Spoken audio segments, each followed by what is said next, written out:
Today we're comparing the new Galaxy A57 to the previous A56 and the previous A55. So 3 generations of this A series phone to see what the differences are, to see how things have changed over the past 3 years. So let's go ahead and get started.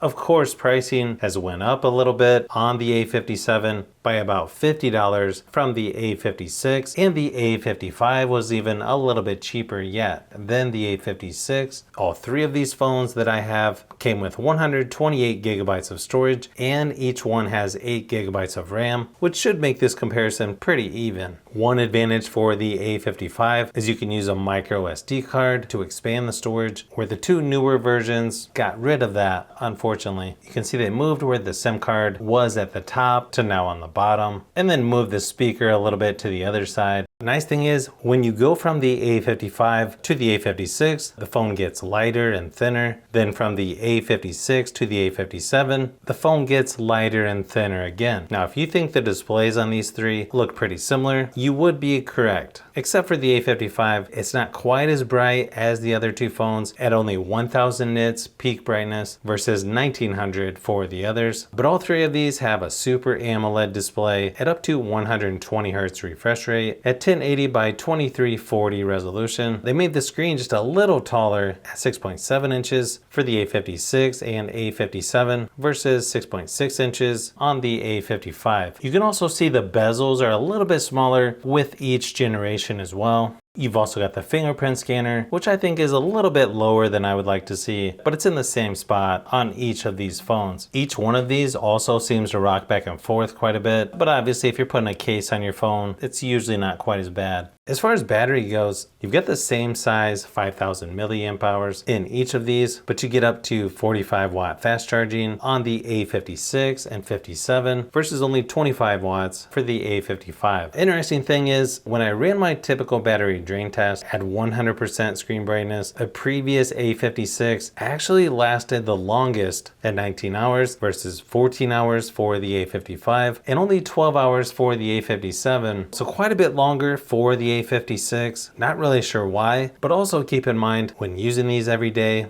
everyone's going to have different battery life due to how they're using their phone, but still interesting to see the differences in these 3 phones. Also keep in mind, none of these have wireless charging if that's something you're looking for. You can see they went with a more simplified wallpaper. All 3 of these have been updated to Android 16. You can see things are going to be very similar between the 3. Maybe slightly different on the A57 since it's got the newer One UI 8.5 versus One UI 8 on the other 2. But you've got your typical Samsung stuff like the Edge panel over on the side. You've got the option of Google Discover or Samsung News left of the home screen, notifications and shortcuts up at the top. Unfortunately, you don't get Samsung DeX on any of these for some reason. I feel like they could easily handle it. That's probably a way to get you to upgrade to their more expensive phones. But you really can't go wrong with any of these when it comes to the software because they're so similar. However, when it comes to years of software updates, the A55 is only getting 4 years of major software updates, 5 years security, where the other 2 phones get 6 years of updates. So definitely an advantage there if you plan on keeping your phone for a longer period of time.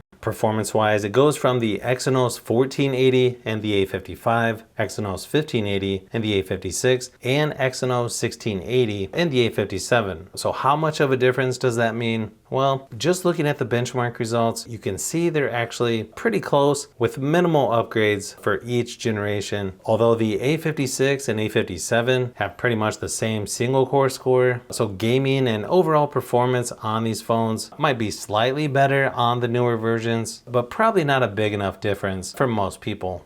Now, when it comes to speakers, it seems to be pretty similar between these 3. I'd be surprised if they're not using the same exact speakers, but here's a quick sample just to give you an idea of how they compare.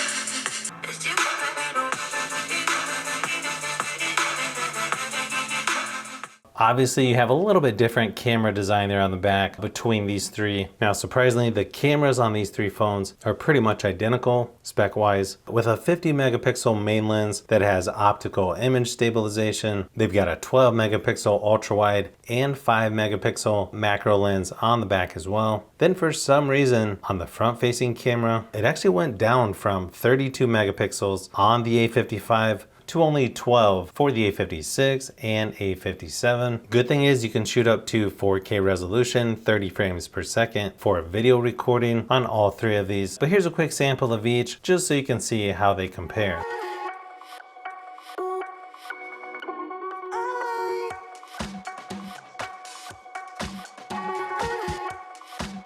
The one thing I did notice when taking photos, especially portrait mode, is on the A55, it seems a little bit further away and more distorted as you get closer to objects. To me, the A56 and 57 do a much better job at portraits.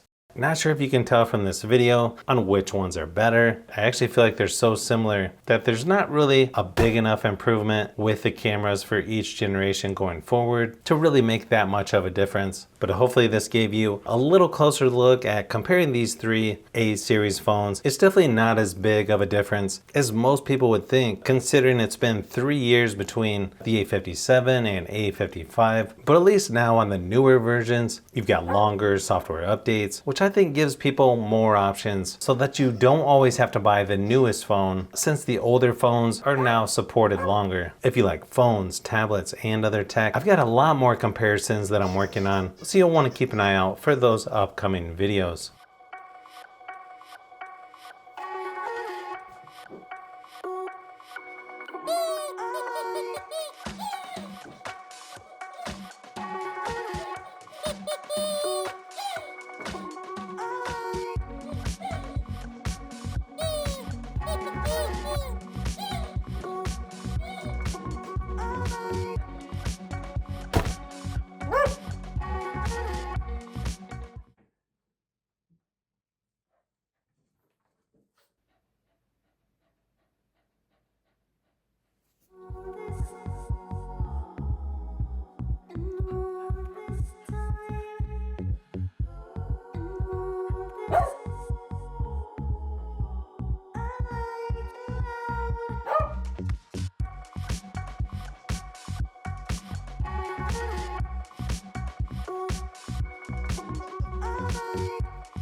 So if you've made it this far into the video, you may want to say thanks by subscribing, and don't forget to give a thumbs up if this video was helpful. This is Brian from Fishbee Productions. Thanks for watching, and I'll see you on the next one.